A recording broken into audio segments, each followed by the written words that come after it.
Okay.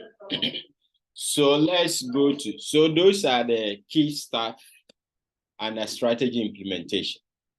But there are other auxiliary issues that we need to consider under strategy implementation, known as the components of strategy implementation.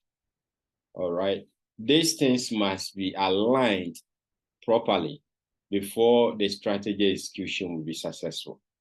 Implementation and execution, just the same words. So if you hear me interchange them, that they basically mean the same thing. Okay. So we come to the components of strategy implementation. The first one is that we have to develop a strategy supportive culture. Okay. So for strategies to be effectively executed, they need the right type of organizational culture.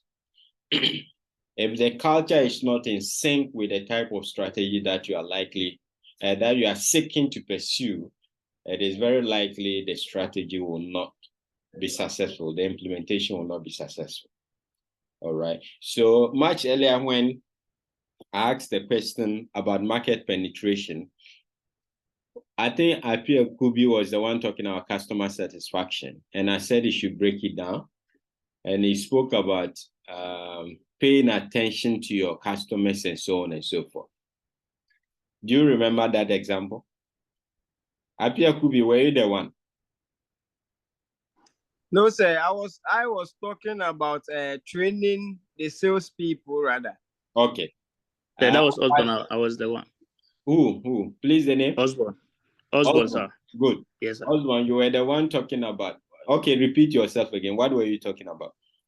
I said under customer satisfaction is when I pay attention to the customers' grievances, their challenges, and address it to suit the way of, making profit or break it for the both parties to benefit in their business endeavors. Okay, so he's talking about customer, assuming you pick the strategy that you want to be customer-centered or you want to please more of your customers, right? And yet the culture in the organization is that your workers do not smile, all right? They don't care about anybody, especially the clients. When they come around, this is business as usual. Nobody really pays attention to clients and customers, all right? You may have that strategy on paper that you want to improve the experience that customers have in terms of customer satisfaction.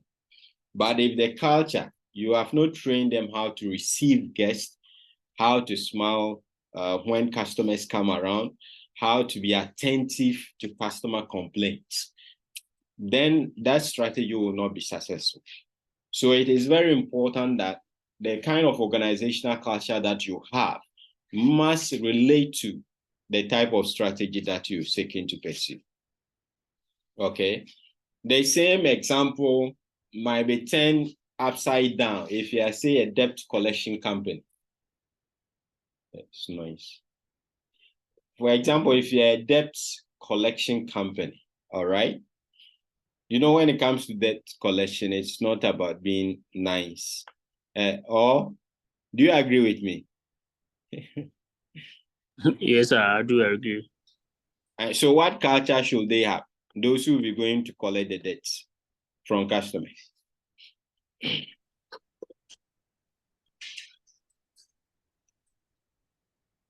Should they be people with very smiling faces and nice, courteous faces and looks? I don't think so.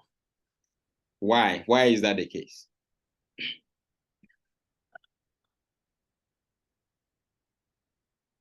Why shouldn't they? I think in their case they are going for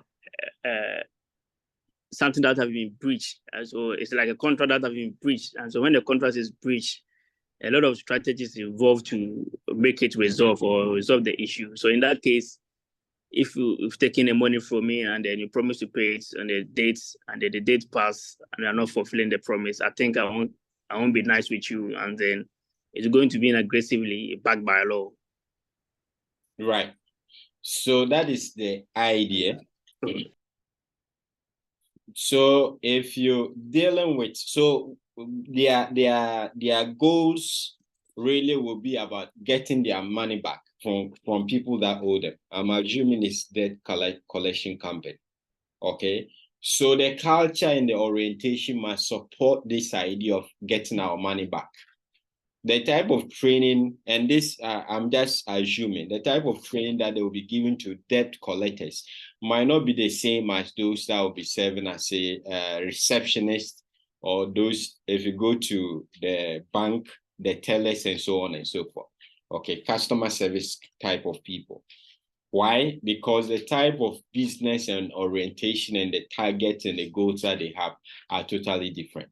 The strategies are different. And therefore, you need to build a culture that will be in line with the type of strategy that you pursue. Are we clear with this point? Are we clear with this point? Yes, yes, sir. Okay.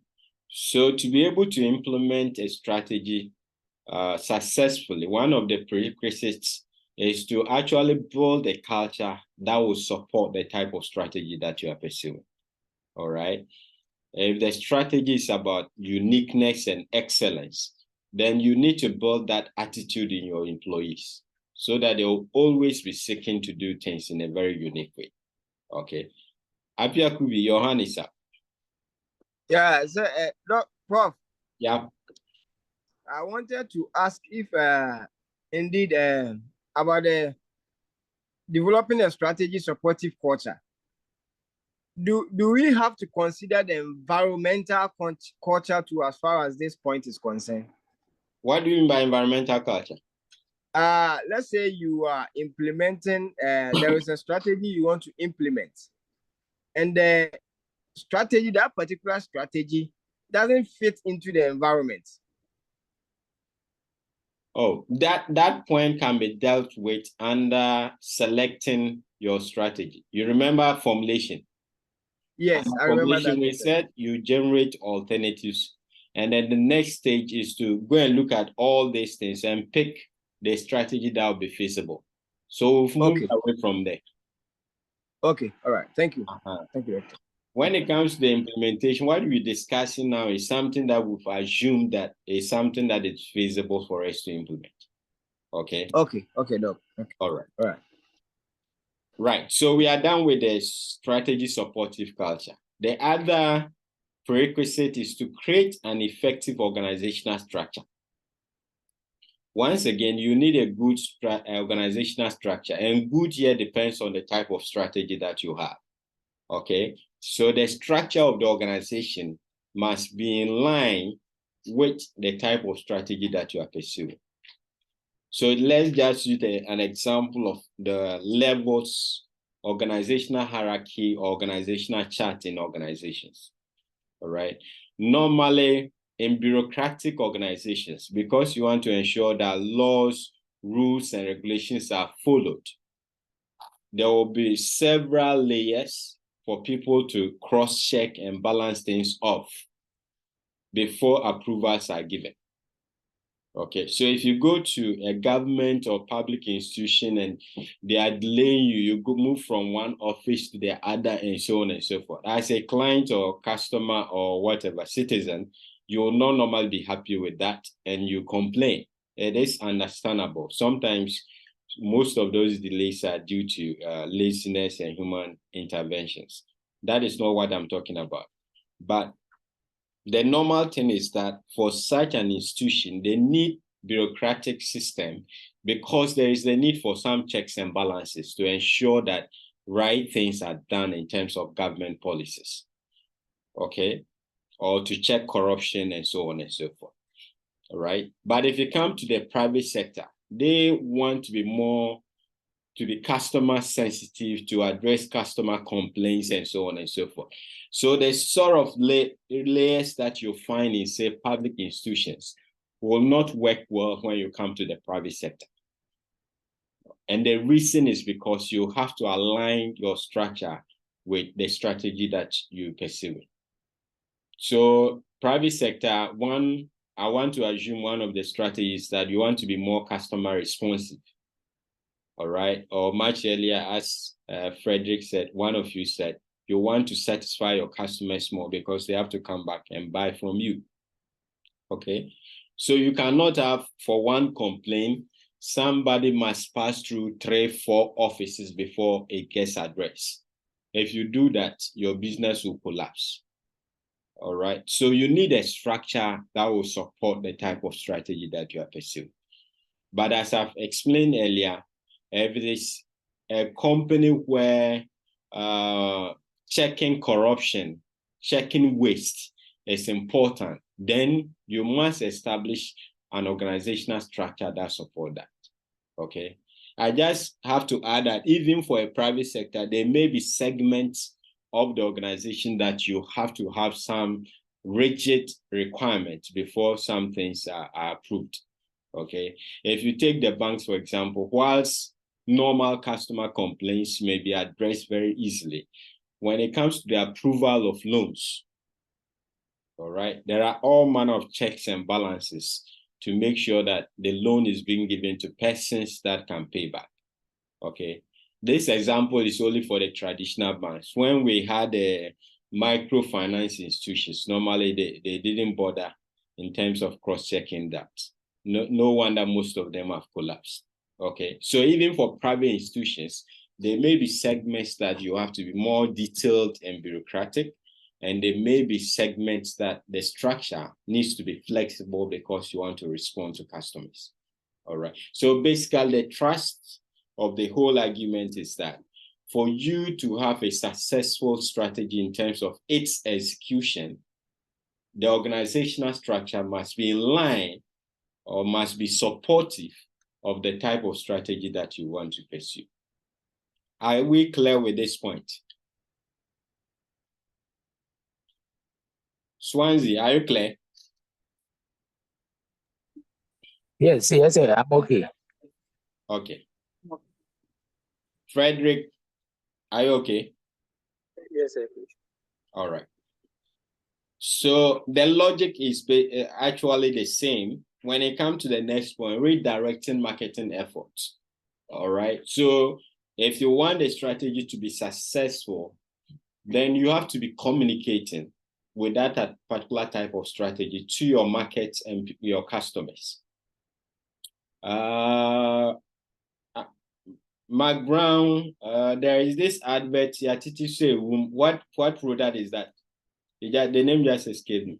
Company? Hisense. Hisense. All right. Yeah. So what are they trying to promote? I think that's the price. Trying to competitively taking advantage of that.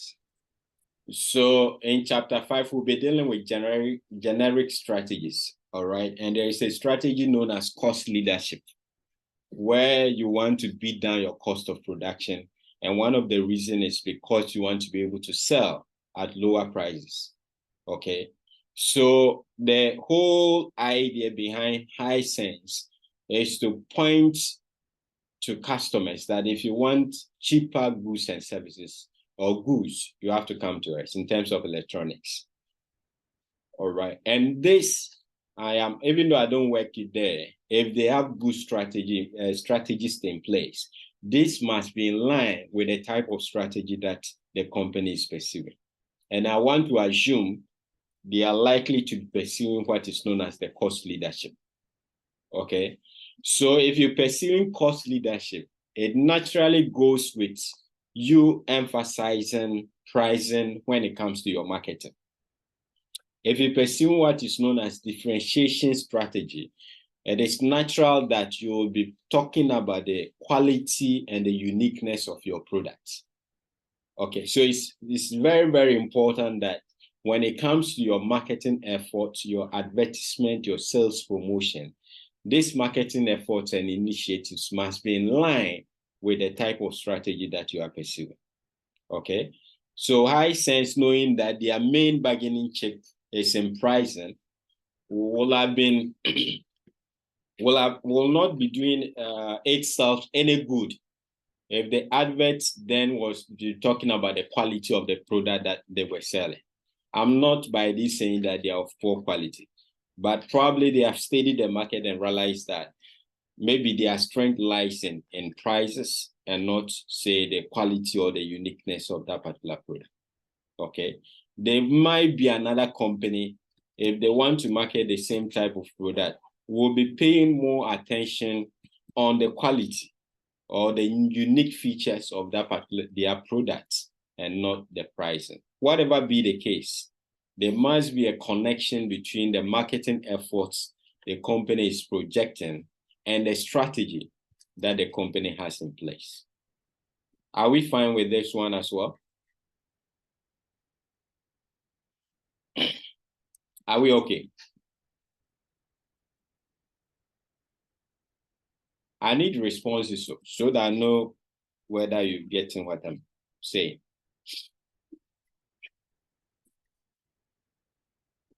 So I need feedback from you in order to proceed. Apia Kubi. Or you guys just logged on and you are somewhere doing I am here, sir. I am here. Online, that's what you do, isn't it? I am here. My network was bad, sir. Yeah, I'm listening to you. I'm asking for a feedback. Nobody's minding me. No, not I am here, but the place I am in the village, so my network is very bad sometimes. Okay, come to the city. Osborne. I will come, sir. Yes, sir, please. I'm good. Good. So when I ask, please, I need feedback because this is not okay, sir. Place. Okay, This is not okay, sir. Class. So I need your responses. Okay. Okay, sir. Okay, sir. All right. The next ones logically follow the same pattern, right? You prepare budgets. And what it means is that allocate resources to support the type of strategy that you want to pursue. Okay. So you don't give more of resources to areas that are not in line with the type of strategy that you want to pursue. The next point is similar. Develop and deploy information systems that will support the type of strategy that you want to pursue. Then the last point says, link employee compensation to organizational performance. And here I want to give an explanation that the organizational performance here is almost synonymous to the type of strategy that you want to pursue. So you have to align your compensation in such a way that those that help the organization to achieve its strategic goals actually get more reward for doing so. Okay, if you were to do this, then you will agree with me that your strategies or the strategy that you decided to pursue will be most likely to be successful of implementation. Okay. Let's look at other attributes of this stage. So it is often called the action stage. As I explained earlier, this is the stage where the actual work is done. The formulation stage is normally done, held in conferences and with drinks and biscuits and so on. It's mere talk, okay? It is at the implementation stage that the real work is done. That is why it is being described as the action stage of strategic management. All right. So it entails mobilizing employees and managers. It calls for a lot of interpersonal skills because at this stage, you have to interact with your employees to get them to do what you want them to do. All right. So your ability, your communication skills, your relational skills are very, very important when we get to strategy implementation. Obviously, it is also seen as the most difficult stage. All right. So as for daydreaming and planning and projecting, it's easy under the strategy formulation stage. But when it comes to the real execution, that is where the difficulty normally emanates from. So it's deemed to be the most difficult stage of strategic management. Okay. The last issue we want to notice that strategies that are developed but never implemented serve no purpose. So the point we're making is that it is not about how beautiful your strategy is. It is actually about how well the strategies are executed. Okay. So if you have very nice strategies on paper and yet they are poorly executed, then it will have been better that you didn't have those strategies at all. Okay. So the main thing, in fact, if you have even not so good, I won't say bad, okay, not so excellent strategy, and yet the execution is very, very good, you can still achieve a very good result, okay, compared with having good strategy that is poorly executed. That will not give you any result at all. So the trust of strategic management really lies in the effectiveness of the implementation stage. Okay. We are done with implementation. We'll move to the last stage of the strategic management process, which is strategy evaluation. So it's coming from the word evaluation, right? You've formulated a strategy, you've implemented the strategy. You have to come back and evaluate to find out whether whatever you said you wanted to achieve has been successful. Don't forget, and at the formulation stage, you will have set your long-term objectives. It is there also that you have the vision of the organization. So under evaluation, we want to find whether whatever we said we wanted to achieve was successful. Okay. And how do we go about it?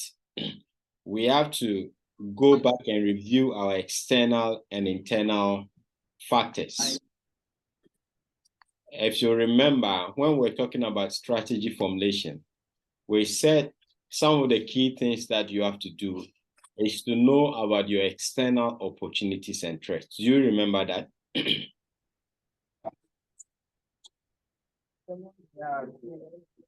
We said you needed to consider external opportunities and threats, and we needed to also look at our internal strengths and weaknesses. Okay, so at the end of the day, it is important to go back to review these external opportunities and threats. And this particular point is very important, whether your long-term objectives were achieved or not. Okay, you have to go back, because going forward, whatever assumptions that you made about your external environment, be it opportunities or threats, or your internal environment in terms of your strengths and weaknesses, might have changed. Okay. And if these variables have changed and you don't go back to adjust your strategy based on the changes that have occurred, what it means is that going forward, you might not be successful as you are in this particular year. I don't know whether you're getting what I'm saying. All right. So reviewing your external environment and your internal environment is very key under strategic evaluation. Okay, because from the onset, under formulation, we've established that the only way to have a successful strategy is when you have a better understanding of your external and your internal environment. So if the assumptions underlying these two environments have changed, if you don't revise your strategy to take note of such changes, you will not likely to be successful in subsequent years as far as your strategy is concerned. Okay, so you have to go back and check those variables. The only time probably you will not do anything is when, after review of these variables, first and foremost, you have been successful in terms of your long-term objectives that you set. And also, after going to review these variables, there have not been any significant changes either in your external or your internal environment. If that is the case, then you can proceed and you may be successful with your subsequent strategy. Okay. Otherwise, you always have to go back and check. Okay, if we take examples of what has happened in Ghana, with Doomso came with businesses. What are the various type of businesses that came along with Doomso? The problem, even though it was a threat, it brought opportunity. Selling of generators. Selling of generators. Any other? Yes, so the multinational companies took advantage and then brought in a lot of power generation contracts. Okay, so they were able to get a lot of deals in terms of power generation because we needed it at that point in time. In fact, then they built in some agreements that today we are complaining about. But at that time, we needed them. So we needed to agree with them. Okay. Yes, any other opportunity? What products sold the most, apart from generators? Chargeable lamps. Chargeable lamps, isn't it? And all stuffs that in between. Okay. Why? Because there was a threat or there was a problem, but at the same time, there was an opportunity. And people built businesses around us. Why we have to go back to review is that whilst that might have been successful in the era of, is it 2016 to 2020? Was that a period? Doomso, when did we experience that? No, that was from 2014 to 2017. 2014. Okay. So whatever be the case, the point we're trying to establish is that the assumptions that led to people probably setting up businesses around chargeable lamps, around generators, might not hold today, okay, because the power situation has improved, has become better. It doesn't mean we don't have the problem, but the business around it will not be the same as we had it in 2014 and 2016. Okay, so if you're still projecting your business, how well it will do, assuming that we're still in 2014 or the circumstance of 2014, 2017, you will not be a good strategist because times have changed. Okay, and you need to go back and check so as to review your activities to reflect what is happening in the existing external environment. Okay, this point also explains why most of the time when it comes to football, most of the clubs that win leagues, maybe EPL or Champions, whatever league, in subsequent seasons find it difficult to even qualify to the top 4. All right. Why? Because the assumptions that you made that made you successful, if you don't have a good manager to go back and recheck, they may just assume that with the same players, with the same style, we'll be able to succeed just as we did the subsequent year. All right. But once you win the championship, what happens to the other teams? They go back watching your videos. Okay. They pay attention to the strategies that made you successful. So if you are 32 clubs or teams playing, in the next season, all the clubs are finding solutions to the champion or the person that won. So if you don't go back to recheck and your environment and change strategies and you want to continue with the same tactics, the same style of play, it is very likely that you'll be eliminated at the very early stages. Okay, so that is where this particular point is coming from. So you need to review your external and internal factors if you want to be successful in strategic management. Part of the evaluation is also to measure your performance. That is obvious. You set long-term objectives, you set annual objectives. So you have to measure your actual performance and then compare that against what you said you wanted to achieve, either as long-term objectives or as annual objectives. Okay. Once there is deviation, you need to go back and take corrective action. In fact, from the explanation I've given, even when the deviation is positive, your strategy evaluation is still important. You still have to go back and review your environment, your business environment. And this could be your external environment or your internal environment, okay? Because I've explained that point already. The assumptions might have changed. And if you were to hold on to your existing knowledge of your environment, you will fail in subsequent years to come, okay? So whether you get a positive variance or a negative variance, some form of strategic evaluation is very, very important. Of course, some will not. For example, if it is positive, you may not have to do much changes or drastic changes to existing strategy, okay? But if it is negative, obviously, something drastic must be done in order to reverse that negative performance of the organization. Is that point clear? Is it clear? No. Are we fine? Yes, yes, sir. Okay. If we are okay, we can move on to our next slide. So this slide is basically a compression of all the discussions that we've had so far.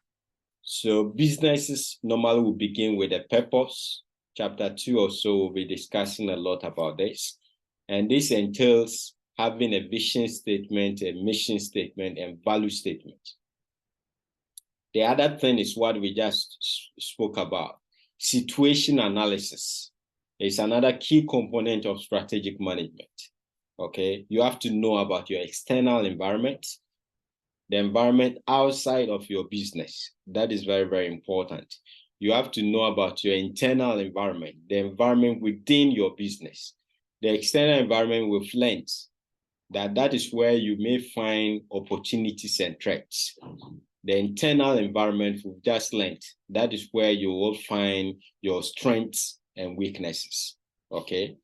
It is out of that you can set the strategic objectives. So under situation analysis or situation analysis, you need an assessment of external environment, internal environment, and also setting of strategic objectives, all right? Then the other major component of strategic management is actually the development of the strategies themselves, okay? So we have the strategy, and we have 3 major categories. So we can have business level strategy, we can have corporate level strategy, and we can have global level strategies, all right? If you are just one business or company, you may not need corporate level strategy. You just need business level strategy. So corporate level strategies are normally companies with, what do you call it? Group of companies, okay? Together, multimedia group, something like that, despite group of companies. So you have several companies coming together to form that corporation. They need strategies for each of the companies under the umbrella company. So they will need what is known as corporate level strategies, okay? Then we have global strategy. So these are for multinational companies where they have footprints in Africa, in Asia, in the Americas, and so on and so forth. So you need what is known as global strategy to be able to deal with the different markets within which you operate, all right? Then the last component is the implementation, which we've just explained. So under the implementation, within this context, we're talking about strategy implementation itself, we're talking about strategic control, and we're talking about strategic leadership, all right? So the evaluation thing that we discussed is roped in under the implementation when we're talking about the components of strategic management. Are we clear? Are we clear with this? Please, I'm not clear with the implementation stage. So we have the strategic control and the strategic leadership. Yes. So we just spoke about evaluation, right? So part Yes, of in the course of implementing your strategy, Sometimes you don't have to wait until the end of the strategy. Maybe if it's 5 years, you don't wait until the end of the 5th year before you do the evaluation. Along your implementation, you'll be doing your checks and balances. That is what is known as strategic control. Okay.